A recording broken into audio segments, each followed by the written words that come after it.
Alhamdulillahi wa kafa.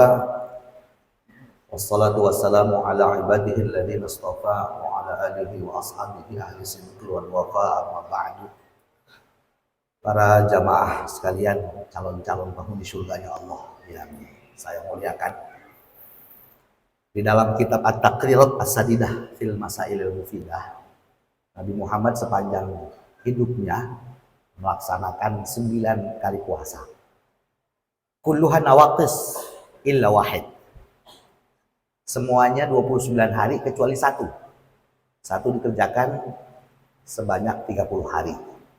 Artinya untuk tahun ini kita melaksanakan puasa sebanyak 30 hari. Adapun saudara-saudara kita yang malam hari ini sudah takbiran dan besok merayakan Hari Raya Idul Fitri, ini adalah sesuatu yang biasa-biasa saja. Artinya tidak perlu kita persoalkan. Yang namanya ijtihad itu kalau betul dapat 2 pahala, kalau salah dapat 1. Artinya bagaimana hikmah perbedaan ini kita jadikan sebagai proses pendewasaan diri di dalam menyikapi setiap hal-hal yang berbeda pemahamannya dengan kita. Selagi perbedaan itu masih dalam wilayah furu'iyah, itu tidak perlu kita pusingkan dan tidak perlu kita ributkan.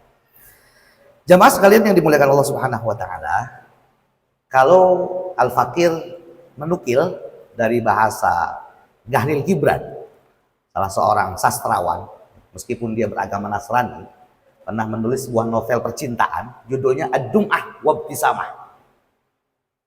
Ad-Dum'ah Wabtisamah ini air mata kesedihan dan senyum kegembiraan. Kondisi batin kita saat ini seperti itu. Antara air mata kesedihan dan senyum kegembiraan. Apa yang melatar belakangi kesedihan seorang yang beriman? Kayaknya baru kemarin kita mengucapkan marhaban ya Ramadan. Sekarang kita sudah berada di akhir pada bulan Ramadan. Kita nggak tahu apakah tahun depan kita masih bisa seperti ini lagi. Bukan persoalan Ramadannya tidak datang, namun apakah umur kita sampai pada Ramadan tahun berikutnya. Ini kita di antara rasa cemas. Orang-orang beriman ketika masuk di penghujung daripada bulan Ramadan, mereka menangis. Mereka takut. Jangan-jangan ini adalah Ramadan yang terakhir.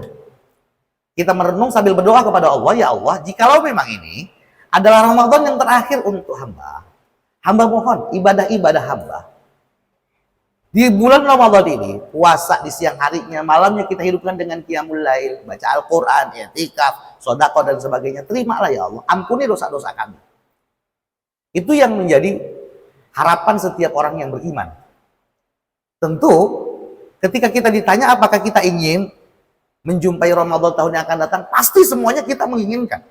Umur kita panjang, tetapi yang namanya kematian itu adalah sesuatu yang tidak pasti. Yang tidak pasti apanya? Waktunya. Matinya pasti, waktunya yang kita tidak tahu. Ada kalanya yang muda lebih dulu dipanggil oleh Allah. Ada kalanya yang sakit. Atau justru sebaliknya yang sehat. Makanya kata Syekh Thaha Abdullah Al-Afifi di dalam kitab Min Wasaya Rasul, "Fakam min sahihin mata min ghairi illatin wa kam min alilin ashahina min dahri." Berapa banyak orang sehat yang dia punya optimisme bahwa dia umurnya panjang, ternyata tidak panjang sesuai dengan apa yang menjadi harapannya. Yang sehat meninggal secara mendadak. Wa kam min alilin ashahina min dahri. Berapa banyak orang yang sakit, dia sudah pesimis. Sepertinya saya tidak bisa menjumpai Ramadan tahun akan datang. Ternyata takdir berbicara lain. Tahun berikutnya dia masih bisa menjumpai Ramadan. Maka oleh sebab itu, apa kira-kira yang bisa kita ambil oleh-oleh dari Ramadan? Setiap Ramadan berganti Ramadan, setiap Ramadan berganti Ramadan. Kalau kita membaca sejarah Rasulullah, 9 kali Rasulullah melaksanakan puasa, mampu membentuk beliau menjadi manusia yang paripurna. Nah, sekarang kita bertanya pada diri kita. Pasti di antara kita ada yang lebih dari 9 kali melaksanakan puasa. Apakah puasa Ramadan yang sudah kita lakukan itu betul-betul menjadikan kita manusia yang baik? Atau justru sebaliknya, kita masih biasa-biasa aja seperti ini. Kita masih suka berbohong, Kita masih bergelimang dengan perbuatan maksiat. Kita masih bergelimang dengan perbuatan dosa. Kita masih menjadi orang yang kikir, bakhil. Padahal setiap tahun kita menjalankan ibadah puasa. Berarti yang salah di mana? Bukan puasanya. Yang salah adalah kitanya. Kita hanya menganggap bahwa ibadah itu sifatnya musiman. Baca Al-Quran musiman, hanya di bulan puasa. Sholat berjamaah musiman, hanya di bulan Ramadan. Memberikan iftar musiman. Peduli kepada orang yang ada di bawah garis kemiskinan musiman, hanya di bulan Ramadan. Selesai daripada itu, udah selesai. Al-Quran hanya kita buka setahun sekali saja di bulan Ramadan. Berarti kita belum berhasil menjalankan ibadah puasa. Kalau saya mengilustrasikan, Ramadan itu seperti rumah pensucian diri, rumah pemutihan dari berbagai macam dosa. Ini Ramadan. Kita difasilitasi rumah untuk mensucikan diri kita sesuci-sucinya, untuk membersihkan batin kita sebersih-bersihnya. Ada kisah menarik, Pak. Seorang sufiah yang bernama Robiah Al-Adawiyah. Robiah Adawiyah. Pada saat tengah malam beliau sedang qiyamul lail, tiba-tiba terdengar ada suara seseorang yang masuk ke dalam rumahnya. Selesai sholat, beliau keluar melihat siapa gerangan tamu yang datang di waktu malam. Ternyata ada seorang anak muda yang serem wajahnya, tinggi, keker. Ditanya sama Robiah, ada apa kamu bertamu ke rumah saya malam-malam? Mohon maaf, saya ke rumahmu ini nggak ngambil apa-apa. Kamu ini terlalu bodoh. Kalau kamu masuk ke dalam rumahku, kemudian kamu keluar tidak membawa apa-apa, kamu ini terlalu bodoh. Ya miskin, ya miskin. Miskin kamu ini. Ini karena sudah kepergok ya, kepergok. Terus si maling ini bilang, wallahi la ajidu syai'an fi baitik. Demi Allah saya tidak menemukan apa-apa di dalam rumahmu. Sesuatu yang berharga. Lalu Robiah Adawiyah tanya, apa yang kau lihat di dalam rumahku? Aku hanya melihat ada air putih di dalam ceret. Ceret paham Pak ya? Ceret ya. Ketel ya. Nah itu sesungguhnya adalah sesuatu yang berharga untukmu. Bagaimana maksudmu? Ayo.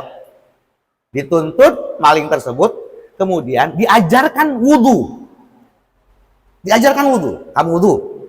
Setelah selesai wudhu, ya, dibawa sama Robiah Al-Adawiyah ke Sauma'ah, tempat ibadahnya Robiah Al-Adawiyah. Kamu sholat 2 rakaat di sini, niatnya sholat taubat. Begitu sholat 2 rakaat, padahal dia nggak tahu rukunnya sholat, syaratnya sholat, disuruh sholat ya sholatnya, karena memang dalam kondisi kepepet, khawatir dilaporkan ke askari, ya udah dia ikut aja. Sholat, begitu rakaat terakhir, di sujud terakhir, Allah berikan hidayah kepada si maling tersebut. Akhirnya dia bicara di dalam dirinya. Dan pembicaraan itu kemudian direkam oleh para ulama. Apa bentuk pembicaraannya itu? Idza ma qala li rabbi amastahyaita ta'sini wa tukhfid damba min khalqi wa bil isyani ta'tini sama qauli lahu lima yu'atibuni wa yaksini. Idza ma qala li rabbi, ketika nanti di padang mahsyar Allah bertanya kepadaku, Ammastahyaita ta'asini, tidakkah kau malu melakukan perbuatan maksiat kepadaku, kata Allah.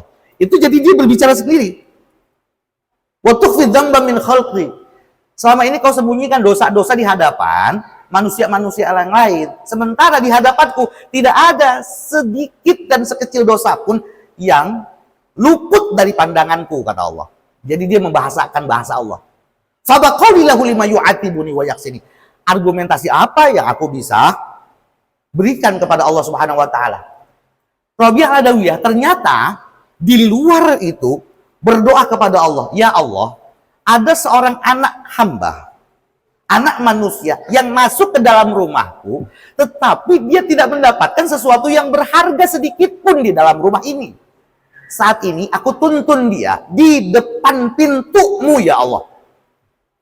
Jangan kau halangi dia untuk mendapatkan ampunan dan rahmatmu.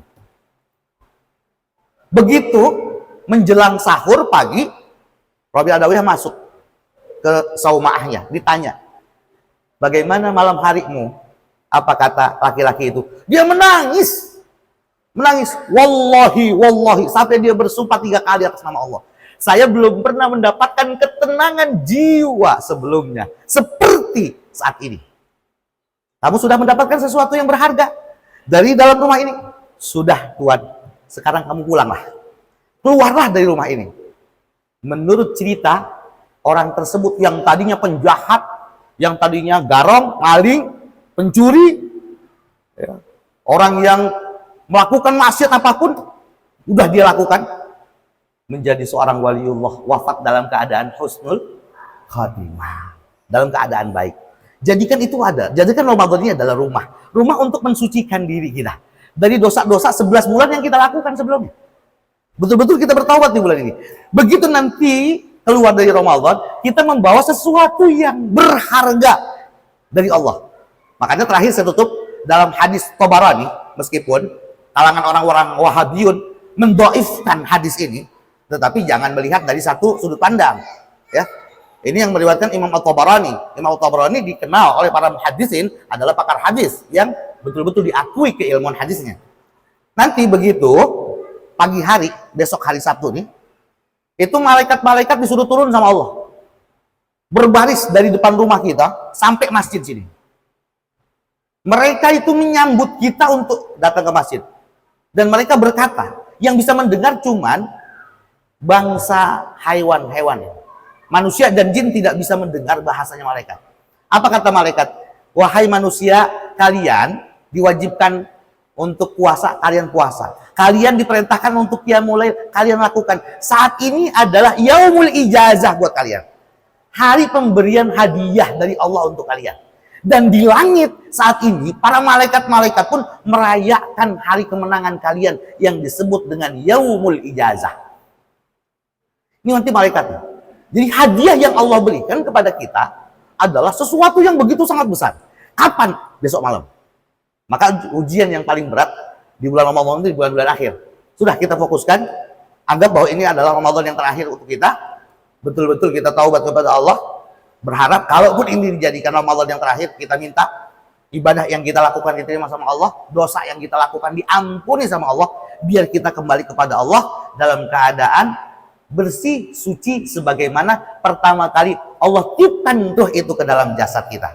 Barangkali ini yang dapat kami sampaikan, mudah-mudahan yang sedikit ini ada manfaatnya untuk kita semuanya.